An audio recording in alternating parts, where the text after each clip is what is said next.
Hello there, beautiful people. Happy Wednesday and welcome back to another episode of Run the Play. I'm Jordan Fisher, and to my left is Alec Bradley, and then also to my right is Nick Ricks. As always, the man in the control room is Tristan White, as he'll pop in throughout the show. But we've got a lot to get to today, so let's go ahead and get started. It's Mamba Day all over Twitter today. In case you've been living under a rock, Kobe Bryant will play his final game of his NBA career tonight with the Lakers as they battle the Utah Jazz at the Staples Center. Now, a few different Kobe moments come to mind, or at least stick in my mind, whether it's his 81 points against the Raptors, or his game winner against the Suns, or the lob to Shaq against the Blazers in the playoffs, or even maybe just that signature Kobe face that he broke out whenever he was really locked in and loaded for games. But what kind of moment stands out to you guys as far as Kobe career? I know you're a huge Kobe fan, so we're going to start with you, but what stands out to you when you think back on Kobe's career? It's not really a moment. It's more like a kind of 2 or 3 year just whole process of when he was in his prime, wasting away with Smush Parker and Kwame Brown and Chris Mim, guys like that, where, you know, he was demanding a trade. You said you always, when you turned on Sports Center back then, he was like, is he going to get traded to the Bulls? Where's he going to go? Because you could tell he wanted out. But really, one of the most signature Kobe moments for me, honestly, is 2010 when the Lakers beat the Celtics in that 7-game final series. Almost payback for what happened in 2008, you know, getting blown out in that Game 6 in the Garden and kind of just leaving a sour taste in Kobe's mouth. He kind of vindicated that. He didn't have a great shooting night, if I recall correctly. I think it was like 7 of 21 or something. That's a Kobe game, though. Exactly. So, but really that moment stands out to me. I mean, it hurt because I was a Celtics fan at the time, but, you know, it was his last championship as well. So I just felt like, and it was a perfect way to go out, really, just beating the Boston Celtics end up getting your last title. Now, how about for you? Yeah, I would definitely say those Celtics series, those were great to watch. I always remember being on vacation watching those finals here, and it's like, man, Kobe's just so amazing what he's doing. But also, I would say the 81 points against the Raptors was definitely just miraculous, even though guys on first take were debating it, saying it's not that impressive because no one was playing defense on him. But scoring 81 points in the game is still extremely hard. He only missed 2 free throws from the foul line, so scoring 81 points is just ridiculous. Like, no matter who you're playing against, 81 points is still extremely hard to accomplish. Yeah. I mean, the Raptors kind of left Jalen Rose hung out to dry and just said, you're going to guard the entire game by yourself. Jalen, I'm not going to get blocked by you on Twitter. I'm not acknowledging that you were even at that game. I'm sorry. Well, I mean, you know, Jalen's kind of been in the middle of 2 controversial Kobe moments. So you got Kobe scoring 81 against him, and then you also had the 2000 finals whenever he rolled his ankle. It stepped underneath him. He admitted to doing it on the radio. He said it, you know, I did it. I'm trying to win a game out here, and that's the best way I'm going to do it. But I think when I look back on Kobe, I mean, yeah, you talked about it, a lot of, you know, the Celtics series and the 81 points. And I think the biggest thing for me is at the first of his career, I absolutely hated Kobe. I couldn't stand him. Yeah, I wasn't a big Kobe fan. I thought he was arrogant. I wasn't that big Kobe. And I didn't like him. But then I grew to appreciate him. It's especially after the 08 series with the Celtics, and then they came back and won in 9 and 10. That was when I really grew to appreciate Kobe, because I always thought the whole Shaq and Kobe feud was a lot because Kobe was just being borderline a child. Granted, he was young, but he was kind of being childish about it. And basically, you know, I don't know if this is actually true or not, but I remember hearing that he basically went up to the Buss family and said, all right, it's either him or it's either me. You're not getting both of us, and that's the way it's going to be. And so, I mean, yeah, he wanted out in those middle years when he had Smush Parker. You know, he was playing with Smush Parker. Like he was relevant because Kobe was making him relevant. I mean, he said he was shooting 45 times a game. But I grew to appreciate Kobe, and obviously it sucks to have his career come to an end. But he's certainly one of the all-time greats, and I don't care if he says he didn't try to emulate MJ. He did emulate MJ, and just about there's videos of it on YouTube there showing are 3 him. Videos yeah, there's where videos of him where they it's exactly. so cool. Tristan, when you look back on Kobe Bryant's career, what do you think? That's kind of loud. I immediately go to the 81 points, the alley-oop to Shaq, where then Shaq's running up the floor like this. Legendary in my eyes, even though it's kind of a Shaq moment. But Kobe was there, so, you know. Kobe attracted the defense on that. Yeah, exactly. That's why it was such a good Kobe play. The fall away, like just seeing all those shots, and then I'm sad I never got to see him play in person. Yeah, so that's pretty much it. Oh. So I never got to see Kobe play in person. I didn't. I saw him one time when he went to Baker's Life against the Pacers. Yeah, I think when they went to the Pacers last year, I was going to try to make it up there and just couldn't make it up that weekend. But also, you know, Kobe Bryant, you know, his legend's going to live on. He was also named the 2K17 athlete. Mm-hmm. He's already been the 2K10 athlete. I wonder if they're going to be switching up the controller style, just have just a square button. because that's all he did. He didn't pass, right? Yeah, they'll have a special yeah. edition controller that just has shots button. Get it with the pre-order, probably. Probably. But I mean, obviously tonight they're playing the Jazz. He actually has a chance to spoil the Jazz playoff. One last potential. time, yeah. I know that James Harden and then I'm sure Kobe's best bud Dwight Howard were both like in his ear saying, "Hey, beat the Jazz for us so we can win our game and get in the playoffs." And honestly, wouldn't it be completely poetically ironic that in the early stages of Kobe's career, he couldn't get past the Jazz, and now in this final game, he can keep the Jazz out of the playoffs? Oh, absolutely. I mean, I think it's pretty cool. I hope Kobe has a great game tonight. He could also go 10 of 45. There's no telling. But tonight is the final night of the regular season, and the Eastern Conference playoffs are pretty well set. Well, at least two matchups are for sure set. The Cavaliers will face the Pistons in the 1-8 matchup, and the Raptors will face the Pacers in the 2-7 matchup. Reggie Jackson, the point guard for the Pistons, recently said they're looking at that matchup as an opportunity to slay Goliath, with the Pistons obviously being David. In this scenario, what was your guys' reaction to Reggie Jackson's comments? I mean, Jackson's been in the news the last few weeks. You go back with the Thunder, and now here he is, kind of taking a shot at the Cavs. I mean, I didn't really hear about this till now, but I mean, I don't have a problem with it. I mean, what's there to lose? They're the 8 seed going up against the 1 seed, and they just really need to just give it all that they have. And I think they could give Cleveland some problems. I think a lot of teams in the East can give Cleveland problems in the playoffs. So I just really take it as a winner-take-all attitude, and they're just trying to get this win against Cleveland. Even if they only get one win, they'll at least make some noise in the playoffs trying to get a couple wins against Cleveland. I think they can do it, especially with Andre Drummond in there. I definitely think that'll be trouble for Cleveland. Well, we've seen series before, Pacers-Hawks 1-8 matchup a couple years ago where the Hawks took them to 7 games. There's also series, I can't remember who it was, but there was someone in the East that predicted that, or actually guaranteed they were going to beat the 1 seed, and that didn't happen. I think it was someone that went up against LeBron's Heat. Do you see this being another scenario where maybe LeBron just kind of turns it on and says, shut your mouth? Yeah, Reggie Jackson, you need to take a page out of Brandon Jennings' book when he said That's Bucks. who it was. It was the Bucks. That's Bucks right. in 6, and I believe LeBron kind of completely turned up on them. Oh, yeah. And so Reggie Jackson, I hope you enjoy your quick 4-game stay in the first round, honestly, because LeBron's already slightly starting to turn it up now, but once he gets in the playoff mode, that 0 darks 23, whatever it is, it's going to get ugly. And you don't want to irritate an already irked LeBron, who probably feels he's been slighted since the Warriors are so everybody's new favorite toy. He kind of wants to prove one last time, I'm still the best player out there. Well, no pun intended here, but you don't want to wake up a sleeping giant. Like, LeBron has been kind of almost, I don't want to say he's been coasting through the year, but he's definitely been pacing himself because he realizes how long that playoff grind is.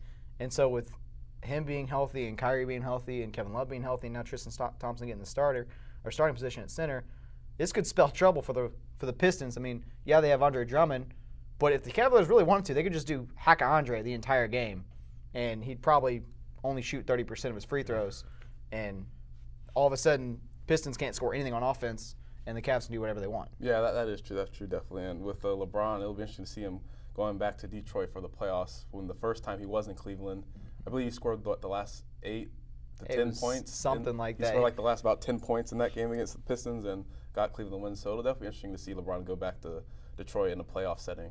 Definitely be interesting to see that. Well, we'll have to see because obviously, LeBron did turn it up against the Pistons. He's got a thing against the Pistons. He doesn't like them. Mm-hmm. As for that Raptors-Pacers series, do you guys see the Raptors kind of just like walking through this series, or do you see the Pacers actually give them some trouble? Because keep in mind, granted they don't have the same core, but the Pacers were just a 1 seed 2 years ago. Honestly, I mean, I see the Pacers getting 1, maybe 2 games. But honestly, I don't think they're going to give the Raptors much of a problem. The Raptors, they have a nice young core. I don't know if they're going to get DeMarre Carroll back to be on the wing to, try to slow up Paul George. So he's been back for a couple games. He didn't play against them last week or whatever. Yeah, but I'm 100%, that person, the lockdown defender that he was last year. I don't know what you're really going to get out of him. So I feel like that will allow Paul George to maybe take over 1 game and then maybe 2 with some help, and they can, get 2 games and take it to 6. But if they got swept, I wouldn't be completely shocked at all. Now, DeMarre Carroll, someone you mentioned, obviously I didn't really think about this till just now, but he played on those Atlanta Hawks teams that gave the Pacers fits, both when the Pacers were a 1 seed and both when the Hawks were the 1 seed. And DeMarre Carroll was the primary matchup for Paul George. He didn't play the greatest in that series. Granted, not really anybody in those Pacers teams played the greatest in those series, but do you see the Pacers giving them any kind of trouble at all, or do you think it's just a cruise for the Raptors? I mean, it'll be a cruise for the Raptors, but I wouldn't be surprised if the Pacers pick up a victory and the Raptors could still cruise and still drop a game or two in the series. It wouldn't be the end of the world for Toronto, but people may freak out because, oh, Toronto's losing to the Pacers. They shouldn't be losing to them. They're such a low seed. But if Paul George shows up, I definitely think they can get a game. But if Paul George doesn't show up for the Pacers because he is their main offensive weapon, I think they'll get swept by Toronto. Now, as for my opinion on this, I feel like the Pacers, they could get a game or two. I think it's going to be tough to play in Banker's Life. But then again, DeMar DeRozan's a problem. DeMar Carroll could be a problem. Kyle Lowry's a better point guard than George Hill. Yeah. If there's anything I'm looking for from this series is I want to see Ty Lawson play with the likes of George Hill, Paul George, and Miles Turner on the floor. So that way maybe if they do bring Ty Lawson in next year or bring him back next year, you can kind of see what you have there. Because Lawson's averaging insane assist numbers per minute that he's playing. I think that night he had 5 assists in 12 minutes out of the 9 assists the Pacers had. So I would like to just see that. I just want to see kind of what we have for the future kind of thing. Tristan, obviously you're a Pacers fan too. How do you see this series going? Big time Pacers fan. That's still really loud in here and it's creating feedback, so that's fun. So I really think that the Pacers can win this series. It would be in 6 games at least. Well, At least 6 games. They'd have to steal home court. Yeah, exactly. And the way this Pacers team has been trending, if they can, if they build up a lead in the third quarter and they start the first few minutes of the fourth quarter pretty strong, then they're usually okay the rest of the game. Like, they can close out the fourth quarter. It's when they start to fall behind in the third quarter, they start to lose momentum in the start of the fourth quarter, then they start to have some problems with closing out games. I think that three-point shooting is going to be big. George Hill's going to have to shoot well from behind the arc. C.J. Miles is going to have to turn it up. Ty Lawson's going to have to turn up at the backup point guard spot. And Paul George is going to have to play like an MVP. If that happens, Pacers in at least 6. Man. For the Pacers winning 6, that means they got to go up to the 6 and take home court advantage. And we've all seen how their crowd can get during the playoff. You have Drake. You can see how their mayor gets during the playoffs. Their GM gets rowdy, starts cussing out people. It's a real playoff atmosphere. Here's my other thing. The Raptors lost home court advantage last year, I think, or they came close to. Like, they got kind of rattled and at their home court. So if the Pacers can go in and game 2 and you take that and then they win 3 and 4 in Indy, then it could be up in the air for the rest of the time. Yeah. So I think the Raptors are a young enough team where they can get rattled and kind of shaken off their base a little bit, and that's how the Pacers can take it. I mean, I think so too. I mean, there's potential for it. Obviously, a lot of things have to happen. You got to win at least game 1 or 2 in Toronto. You got to hold home court in 3 and 4, and then you got to hope you either steal at 5 at Toronto or you just close it out at 6 at home. Because if that goes to a game 7, I don't like the chances. But the thing is, the Air Canada Center, it doesn't get enough publicity, but it's lit during playoffs. It's energized. They don't joke around when it comes to playoff time for their team. They get rabid. Well, and they haven't had a whole lot of experience the last few years. He alluded to the fact they blew home court last year.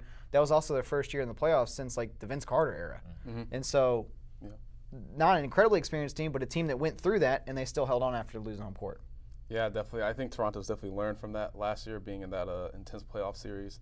And like you said, they haven't been in the playoffs in a while, but this is definitely an improved team from last year, and they'll be ready for the playoffs once it begins. All right, we'll have to see what happens. We got to step away for a quick break, but when we come back, we'll visit Delvin's den and answer some of the questions that he has ready for us today. So stay tuned for that. Coming up next on Run the Play.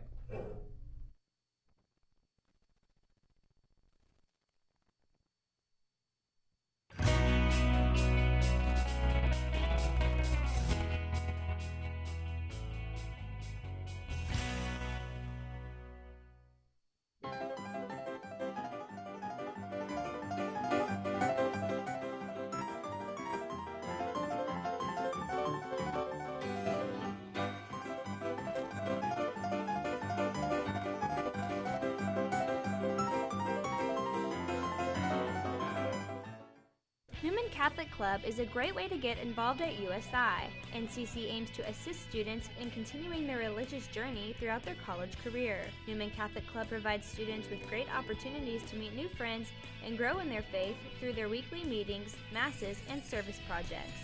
Yeah, I definitely recommend it. It's a good way to get to know other people of the same faith and just to really have good, solid friendships.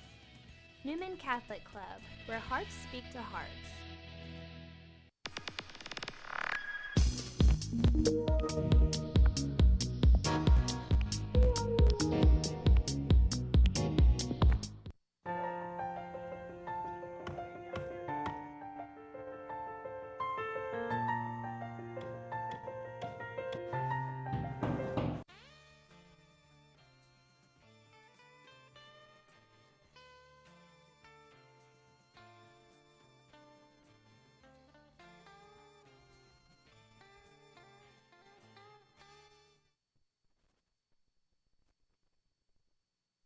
And welcome back to Run the Play. Let's go and head on over to Delvin's Den to answer his questions. I think he's got a lot of Kobe Bryant questions for us. Go ahead. That is right. I have 5 Kobe questions for his 5 rings. I would have went with the Warriors, but they did not want some Warriors questions this time. They're going to beat the Grizzlies. They didn't want any Warriors questions this time, so we're going to go with Kobe. I mean, it's only right. So, first question is, what young player resembles Kobe the most? Russell Westbrook. Kobe even said himself, Russell Westbrook, so I definitely go with Russell I Westbrook. see The that. intensity he has. I think I see more of Russell Westbrook and Froby, like the Froby version, pre-2004. I mean, intensity-wise, yeah, Yeah. skill in the game. I mean, Russell does a lot more, but I don't think anybody really matches to Kobe. I mean, it's hard to find another Exactly. Kobe Yeah, Bryant. exactly. Like, we got lucky with the fact that we found another Michael in Kobe. We're not going to find another Kobe just as quickly. I guess if there's anybody I could think of is maybe a Paul George or DeMar DeRozan. Paul George idolizes Kobe, so he, like, tries to, like, emulate his game because he grew up in L.A. Kawhi Leonard. Kawhi's not a bad option. I mean, we don't see a lot of him because he played in San Antonio. Yeah. Next question. What is next for Kobe? Is it coaching, being an analyst? Is he going to be on TV or owner? Oh, businessman. He's got that body armor stuff, doesn't he, that he's, like, Yeah. super pushing? Yeah, that's true. He pushes that. I mean, I can see Kobe, his mentality, just the way he set up, coaching is not for him. So I can I'd see. like to see that, though. I would wouldn't. like to see him. No. I wouldn't. No, I wouldn't want to play with him. I mean, because Play for him, I mean. Exactly, because he's probably going to get hired. He's going to have to lead a young group of guys. Kobe doesn't have the time or patience for that. But I think maybe you could see him being a businessman, you know, going to start some business ventures, or maybe an analyst, or maybe just relax for a couple of years until the right opportunity comes. Not to try to jump right back on the Michael Jordan comparison, but, I mean, they're a lot alike on the court. They were a lot alike off the court. Maybe the fact that is that Kobe gets a bit of share in a franchise, you know, where maybe he buys the 76ers for whatever reason because he's from Philly, just like Jordan bought the Hornets, or I guess then it was the Bobcats. But Yeah. that's an option. I just think I know that he's got some kind of business thing going on with body armor or something like that, and I'm sure that knowing Kobe, he's going to be competitive in something, and what's more competitive than business? Yeah, I think I saw in that interview he said he might pick up, you know, online and start playing video games just to do something with all that competitiveness he has.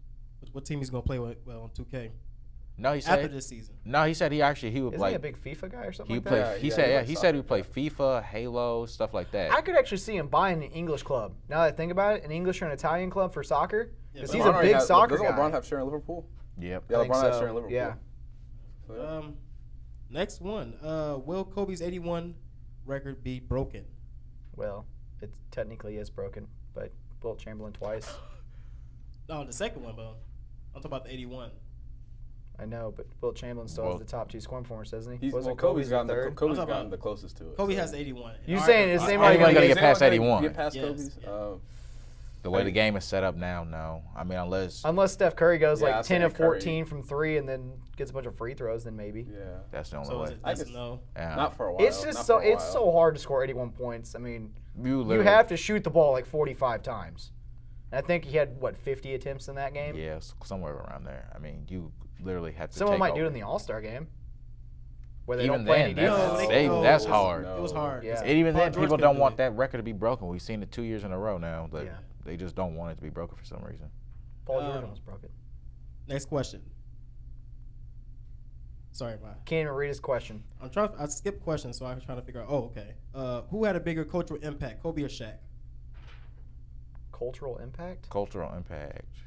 Remember, Shaq had a platinum album. Kobe had some songs with Kobe's got the bigger international brand. I'll say Yeah. that. I'd say Kobe. Definitely Kobe. But Shaq's been around. Shaq got Kazam. So? I think Kobe. Was Shaq's got his shoes too that are like Those selling shoes- at Walmart. They do.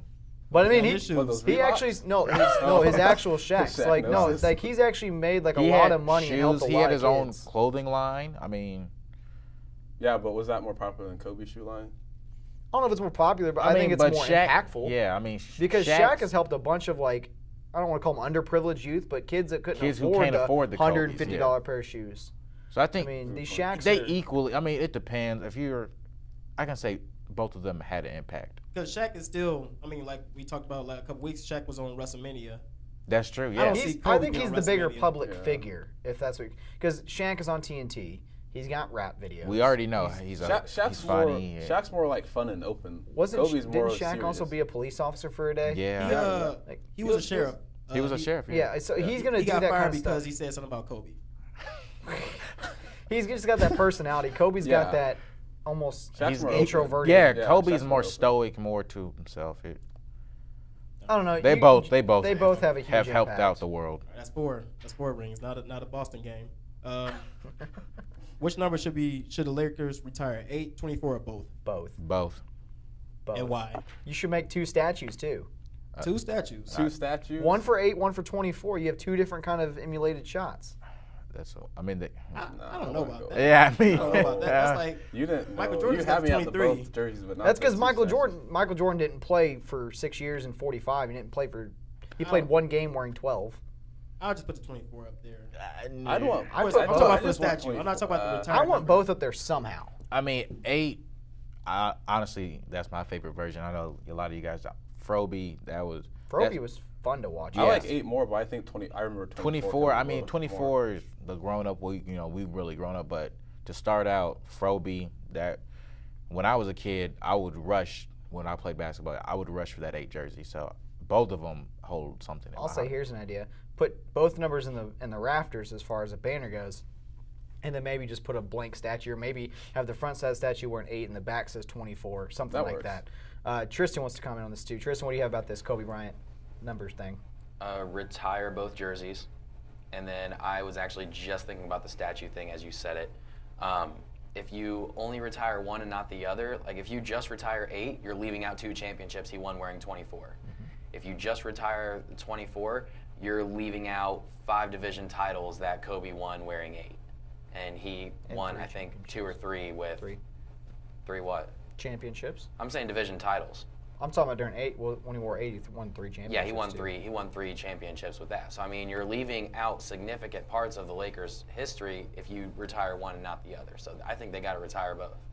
I mean, I think you have to retire You have to. both. It's Because not- if anybody else steps on the floor for a Lakers uniform wearing 8 or 24, It's not. They're not. Well, first of all, they're not. Gonna They're let not that happen. worthy, They're not gonna let first that of happen. all. They're not gonna let someone pick 8 or 24 if they retire one of them. They're not gonna let that happen. pretty soon the Lakers are going to have every number retired if they keep up this pace of getting superstars. They gotta get decimals sooner or later, you know.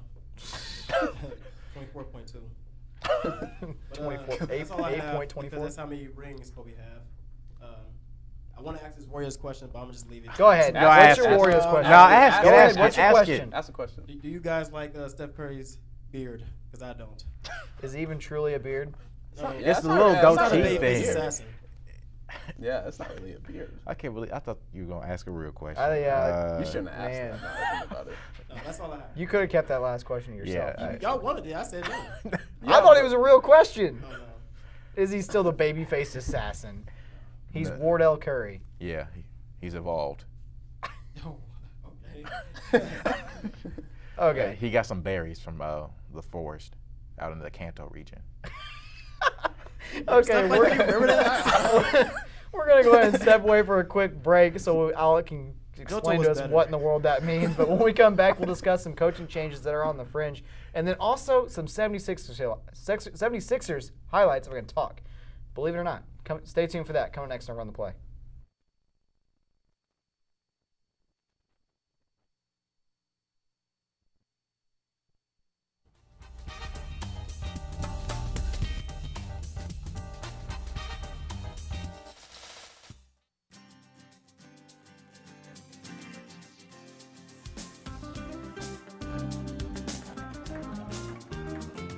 Best buds.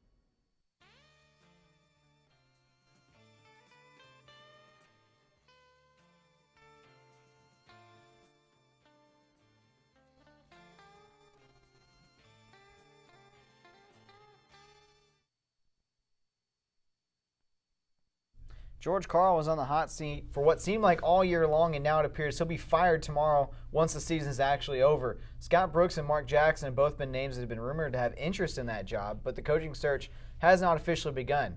Now, DeMarcus Cousins and Karl seem to have beef throughout the entire year, and this one doesn't seem like that much of a surprise. But if you guys are, a head coach or looking for a job like a Tom Thibodeau or Mark Jackson, whoever, do you guys even want this job? I mean, why wouldn't you want the job? I mean, honestly, I don't. They could bring Jesus Christ himself down from heaven to coach the Kings. DeMarcus Cousins probably just wouldn't like him because DeMarcus Cousins just isn't a friendly guy. But in all seriousness, I mean, I've seen Tibbs since they have that connection with Rondo back from the Boston days. He could be brought in. They have good pieces in place. I think they could be great defensively if they brought in Tibbs, or they have someone more of an offensive-minded coach like a Scott Brooks or Mark Jackson. Their offense is already really good. You can run the offense through DeMarcus Cousins, then have him kick out, surround him with shooters, a la 2009 Magic with Dwight or Shaq's years in Orlando as well. So any coach they bring in, I think you want the job just off the potential, and hopefully you can, make the locker room work and have DeMarcus on your somewhat good side. Yeah, and now with the Kings, obviously kind of what you're alluding to, along with DeMarcus not liking anybody that steps foot in that locker room as a coach, is also the front office. It's a wreck. Yeah. It is an absolute wreck. And the thing is with me, if I were a head coach that were looking for a job, granted, you want to find a job if you want to coach again. That's just part of it. But at the same time, you do have the talent. You have DeMarcus Cousins. You got Rudy Gay. You got Rajon Rondo. You've got Ben McLemore if you get anything out of him. Yeah.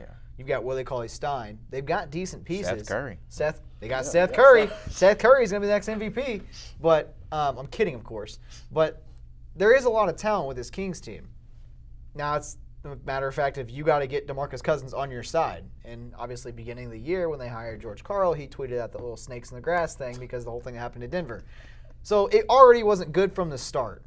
But would you want to take this job? I mean, yes, I'd want to take the job. It's an NBA job. You need a job. And really, I don't think it's that big of a deal taking the job. It's just you have to find a way to get along with Boogie Cousins because he really does make that team. And if the coach doesn't get along with Boogie Cousins and every other player, it doesn't matter. You can be friends with everyone on the staffing, players, anyone else. As long as you're not friends with Boogie or don't have a good relationship with him, it's not going to work out. And I believe the coach they had before Karl, Boogie actually kind of liked him. He didn't have a problem with that coach. The owner didn't like him. The owner had a problem with him, which doesn't make any sense because it took him forever to find a coach that Boogie liked, and they finally found one. And then the owner like, oh, well, we'll get rid of him. Then they hired George Karl, who Boogie Cousins obviously didn't like. And that just ruined the whole thing. So really the front office needs to get their act together, especially with that Philadelphia trade they made that sent over a few of their players, and they got rights to some European players. That didn't really work out for them because I haven't seen any of those players in the league yet. And it just was a bad trade. So really the front office needs to get together and just the coach needs to try, whatever coach they get, needs to try its hardest to get a good relationship with Boogie because that will really make everything a lot easier for the rest of the team. See, now, I like the idea of Tom Thibodeau. Yeah. I really like that idea that. because you do have the connection with Rondo. So he knows what, they're linked together. And obviously you need to be linked with your point guard. And then if you can get Boogie Cousins to play defense remotely, he could be in top center in the league. He's already arguably there. And then also, it's kind of old school basketball and it doesn't fit in today's game. But if you threw Willie Cauley-Stein at the 5 and DeMarcus Cousins playing the 4, and every time you came down, you just did a post-up scenario and you threw it to Cousins, and if he didn't like it, then you kicked it back out or whatever, I think that could be if they play bully ball and focus on defense, shortening the games, and then just going down to Boogie to get his touches. Yeah. I think that could be effective. And Tom Thibodeau loved that Twin Towers type look whenever he had Joakim Noah and Pau Gasol. Obviously, Noah, a very defensive, not really offensively gifted player, and Pau Gasol, an offensively gifted player with no defense. Oh my gosh, Willie Cauley-Stein, same scenario. DeMarcus Cousins, same scenario. Exactly. I think really, and then you also have to look at it. The Kings are going into their new arena next year. They just had their final game at Sleep Train Arena, so there's going to be that all new fanfare. So I think the ownership and Vlade Divac, who's the president of basketball operations, they have to go big for this, but get somebody who can manage the ego, someone who's been around. You need a coach who won't take any nonsense. Exactly. That's why I think Tom Thibodeau, because he does not take nonsense. It's my way or it's the highway. Yeah, and when George Karl was hired, you always heard about players tweeting out snakes in the grass, and it's always been well known that George Karl doesn't really like star players. He likes to run his system and do it his way, and doesn't want to have one player outshine him. So that was just a bad hire from the jump, and that speaks volumes on the owner more than anything else, I think. Now there should be quite a few jobs open. The Knicks job is supposed to be open. Lakers job is supposed to be open. The Wizards job is supposed to be open. Timberwolves job could even be open. Obviously, the Kings job is gonna be open. There's plenty of jobs out there. We for got to these make coaches. sure he gets fired this time, though. He's going to get fired this time. The only reason they didn't want to do that was because it was mid-season and it was going to be distracting, and they didn't need that extra distraction, although it was distraction from the get-go. Exactly. Before we move on, Tristan, you have some breaking news. Yeah, a little bit of NBA news for you. The Pacers are resting Paul George, George Hill, Monte Ellis, and Jan Mahimi tonight against the Milwaukee Bucks. Not a huge surprise considering they already locked up their seed for the playoffs. So yeah, don't get to see those guys tonight. A lot more minutes coming from Joe Young, Solomon Hill, and some of the other pieces. Might see Shane. Give him Shane. Yeah. Give him Shane. By the way, I'm also going to throw in here the whole Golden State thing. One game, guys. It's becoming a reality. I hope Steph Curry misses a game winner tonight, just so it's not one game. Why you got to say that, man? Because Why you I gotta want be a that. hater? Because I was on the radio earlier. Someone was talking about, would you rather see Kobe with the final shot to beat the Jazz, or would you rather be watching Curry with the final shot to beat the Grizzlies, if they're both down? See Kobe. I Yeah, would like to definitely see, Kobe. I would like to Yeah, see in that Curry to get the situation, shot Kobe. and then miss it, just so where they wrong. don't get Yeah. 73 wins. Yeah, and then tears ACL in the I playoffs. don't want that. Whoa! Whoa, jeez. Y'all are both haters, man. Y'all are both haters. Talk about me. You- He's the hater. I'm joking. I'm You- joking. No, I can't stand. You don't Steph wish Curry. harm on anybody. I didn't wish Jeez. harm. It happens. What? Okay, well, as we've discussed multiple times today, it is the final game of the season, and the Philadelphia 76ers have somehow made their way onto our show. Give credit to Nick Stauskas, a.k.a. Sauce Castillo, the former Michigan guard. I didn't know they called him. Oh, they called him that. He dubbed that was a nickname from last year. For absolutely throwing down not once, but twice on Bismack Biyombo. There's a dunk as well that was included. That was not on anybody, though. But this is my favorite dunk. Oh, no, it was the first dunk. That one's pretty good. I thought it was the favorite dunk was the first dunk there, where he absolutely, this one, right hand over Bismack. I mean, that's just straight poster. Yeah. Now, of course, the 76ers aren't very good. Yeah, not at all. But it's got to be good to see players kind of playing for them. They do have a lot of young talent. They're not a good team. yeah, cool dunks. That's your reaction? Yeah, I haven't talked about the 76ers in honestly probably Since 8 AI? years. Yeah, 10 maybe. I don't. 10? Come on. 10 years? That would have been like 10 years. AI's end of his career in Dang. Philly. I don't. I'm talking about Allen Iverson, not Yeah, Andre not- Iguodala. I know. But they beat the Yeah. Bulls in the playoffs, when Derrick Rose had that injury. that doesn't count. Oh my God, he tore his ACL. The Bulls deflated after that. They were like, oh wow. Well, this is Well, over. wouldn't you too if you lost your only scoring option? Yeah. So I mean, That's when you got to come together as a team. When Yeah, I'm adversity sure- strikes, you got to but- respond. They I won didn't- that series. and then they went on Then to they get beat by the lost. Celtics in Yeah. the semifinals. But yeah, as we can see, Stauskas is catching bodies out here. Sauce Castillo. Or yeah, I guess that's his nickname. But yeah, 76ers. Did they win last night? I don't. They played the Raptors. I have no idea. They lost too. No, they lost. I'm assuming they lost because the 76ers lost like what? They're like 10 and 6, 71. 10 Like and 70 71, games this year? 10 and 10 and- 71 probably. Oh boy, man! I can't believe we actually devoted time. To Wow. that. This is making me ill. We could have talked about the Warriors, man. We could have talked about the Nah, Warriors, that's but cool. Good job, Nick Stauskas, Sauce Castillo, whatever, white sauce. I heard he was dunking, but apparently you guys don't like this story. Tristan, what was the final score of that game? I know it couldn't have been close. It was the Raptors. 122-98. Oh, well, that's That's But he caught bodies. that's a 76ers loss for Was you. there an asterisk next to the score that said that? Nick 10. Stauskas caught bodies next to that score.